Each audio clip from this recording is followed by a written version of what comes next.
Hi everyone, I'm Clem and welcome back to my channel. Today I'm going to be sharing with you my thoughts on the different books I've read in June. So originally in June I meant to read like 6 or 7 or 8 books, but actually I read only 4 books and I DNF'd one. So it's still good, but really it's not at all what I was planning for June. But at the same time in June I had to go back to work, like go back to school to teach to my students because quarantine was over. And also we had a huge heat wave that left me wanting only to die because I was melting and I couldn't get myself to pick a book and read. So that's it. Anyway, I'm going to talk about the books I've read this month. So the first book I've read this month was Late to the Party by Kelly Quidlin.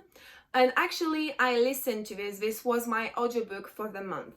And I gave this book 4 out of 5 stars. What I really liked about this book is that it's a book on friendship. Like you have one love story and it's really minor. The rest is just friendship, and people meeting new people and becoming friends and learning more about themselves and who they are with those people. And it was really amazing. So in this book you're following Cody, and Cody is 17 years old and she's pretty shy and not really outgoing. She has 2 best friends, Maritza and Jokori, and they're best friends for a while, and they're like they spend all their times together, and every Saturday they meet in Cody's basement and they watch a Netflix movie. Also, they're all queer, so Maritza is bi, Jokori is gay, and Cody is a lesbian. So I really thought it was amazing to have a friendship like that. I loved it, so much representation. But one day, Maritza and Jokori want more, and so they decide to go to this party that's organized by a wealthy kid where everyone is invited, but Cody doesn't want to come. But they both get drunk and they ask Cody to come pick them up. And so Cody goes to the party, but outside of the house, she sees 2 boys kissing, but they're like ashamed of it and they're trying to hide. And so one of the 2 boys come to her to talk about it, and actually the guy is Ricky and is the one who is hosting the party. From then on, Cody and Ricky are going to start seeing each other and they're going to become best friends, not best friends but friends. And he's going to introduce her to his group friends, and I liked it. And basically this book is really about Cody making new friends and discovering other stuff because she's so used to being with the same people. And so at the same time it's sad because she's trying to not hurt her best friends, but at the same time she wants to meet new people, but she keeps that for herself, so you know that there's going to be troubles.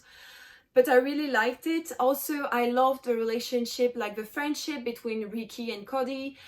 They were so cute and so funny, and I loved how they were talking about things they didn't want to talk. Like Cody was always coming to Ricky about stuff he needed to talk about, but he didn't want to. And I loved that. I love their dynamic. I loved it. And also what I love the most about this book is that it's only friendship. Like from the beginning you know that nothing is going to happen between the characters because they're all queer, or most of them are queer. Like the main characters are all queer, and I loved that because there's no doubt. You're not like, oh, is he doing that because he likes it? No, they're just friends, and I liked it. It was so refreshing to not having to ask myself, is he in love with her? Are they going to kiss? Is it now? Like, no. So I knew what I was expecting from this character, and I loved that. Next, this month, I also read the 2nd volume in Paper Girls. After finishing the first one, I wanted answers, and well, I got what I wanted. But now I'm even more confused because my questions got answered, but now I have new questions and I don't have the answer for them, and I think either I will not, or it will be in the 3rd one that I just bought. But also now I'm really confused because I'm not going to spoil you actually, so no, I'm not going to say that. So yeah, we have 3 versions of the same girl, and you're like, I don't understand what's happening. Like they're talking about multiple realities and different time zone and jumping back in time. There's dinosaurs, there's warriors with arrows and bows, and you have like technology, really advanced technology, and you're like, what's happening? I don't understand. Also in this one of the girls in the group is missing, but actually she's not in the same time zone, and you're like, why? I don't understand what's happening. I like it, but I don't understand what's happening. So I'm really excited to read the next one because I need answer. But when I received the third one, I saw on the cover that there is a baby and one of the girls looks like an Amazon warrior, and I'm like, I think this is going to get even more blurry and confusing. But I mean, I'm in for it, so we'll see. Also this month I read Clap When You Land by Elizabeth Acevedo. So this is the latest book by Elizabeth Acevedo after writing The Poet X and With a Fire Night. I gave this book 5 out of 5 stars because I really loved it. So this book is in verse and I loved it. In this book you're following the life of Camino, who lives in Dominican Republic, and the life of Yahara, who lives in New York. And the thing is that they're sisters, but they don't know they're sisters.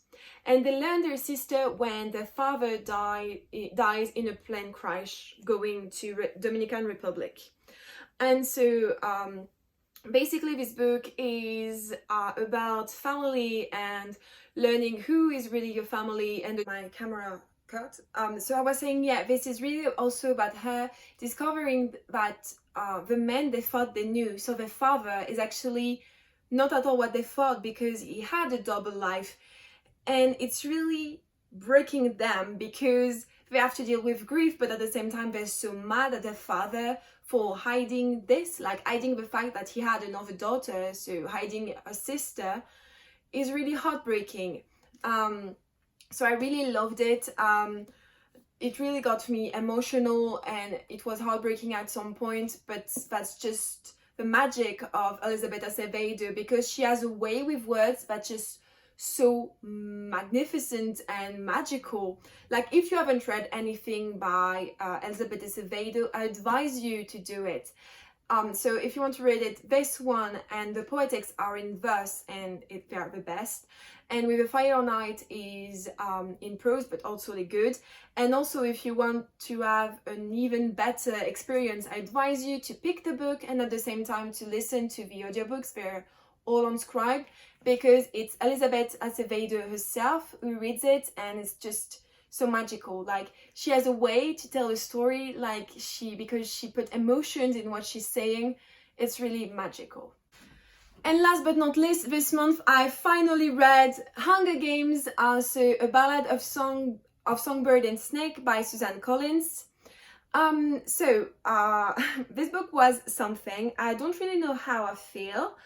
I just know that I gave it 3.5 out of 5 stars, and actually I have several reasons for it. I'm going to start with the things I liked about this book. So what I liked about it was seeing the Hunger Games at their beginning. So this book is happening during the 10th Hunger Games, and it's really different from the one in the original trilogy. Because first, the tributes aren't like stars that are well treated, where they stay in a fancy room with food and everything. In this one, they are kept in a zoo with no food, no bed, like they don't get clothes, and if there is a problem, it's the vet who takes care of them. So you see, there's a huge difference. Also, what I liked is that throughout the book, people mention stuff that you know are going to be actual stuff in the Hunger Games.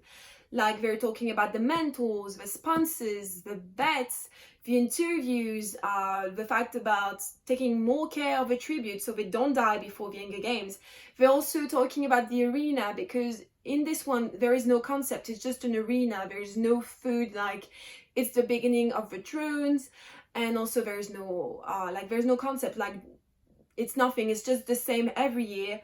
And when you see the eye judge, you know that she's starting to think about stuff to make it more cruel. So it was really amazing, but at the same time wicked to say this, because it's really awful to see people thinking about ways to kill people and make it like a show.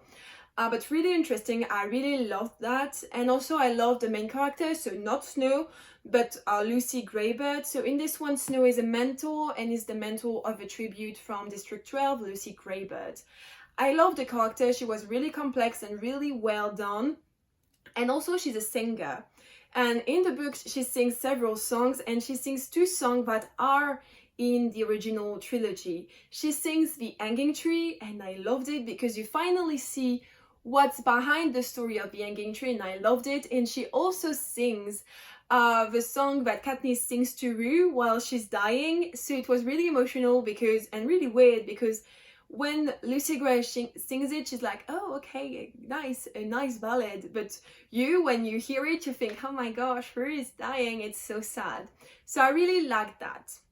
Now, what I didn't like was Snow, obviously, because this book is centered around him, but actually you learn nothing about him.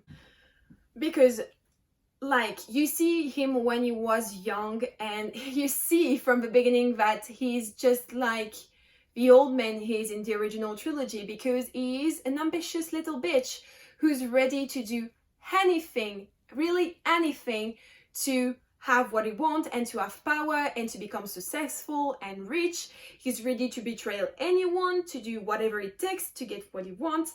And something we already knew, like, yeah, Snow is like, he wants everything because he wants to climb the social ladder and is really ready to do whatever it takes to do it. So I don't understand how people can say that this book romanticized Snow. Like, I mean, have you read the same book? Because, okay, he's in love, but have you read the end of the book? Because for me, like, it's like Snow as we know him, like from beginning to end. At some point, yeah, you see, okay, he has a bad life, okay, maybe he's a bit nice, but actually he's not. Like, the only thing also I didn't like is that the Tigris is here, and she's introduced as a cousin. But I wanted to know what happened to Tigris, how they're so close in the book. What happened for them to not like each other in Mockingjay? Like, I need answers, okay, Susan? I need answers. I need a book about Tigris, actually, not Snow.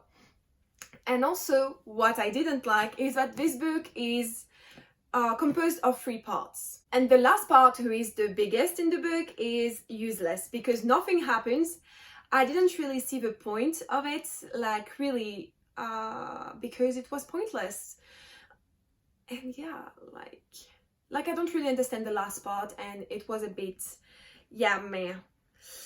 But still, if I had to say something about this book, is that it was great, but really not necessary, because what I expected was to see the games. Like, really, I know it was about Snow, but I expected more games because that's what I want when I read a Hunger Games book. Like, I would rather have a book about Finnick or Haymitch in the games because that's what I want. I want to see people killing other people, and I mean, like, I know that both Finnick and Haymitch are going to live because I know they are alive, or I mean, one of them is still alive. But yeah, that's what I wanted, and I didn't get that in this book. So yeah, that's my conclusion. Good, but not necessary. Anyway guys, that's it for today. I hope you liked this video. If you did, don't forget to like this video and also to subscribe to the channel. Also, tell me in the comments down below what you've read this month. What was your favorite book? I would love to know. And I will see you next time. Bye guys!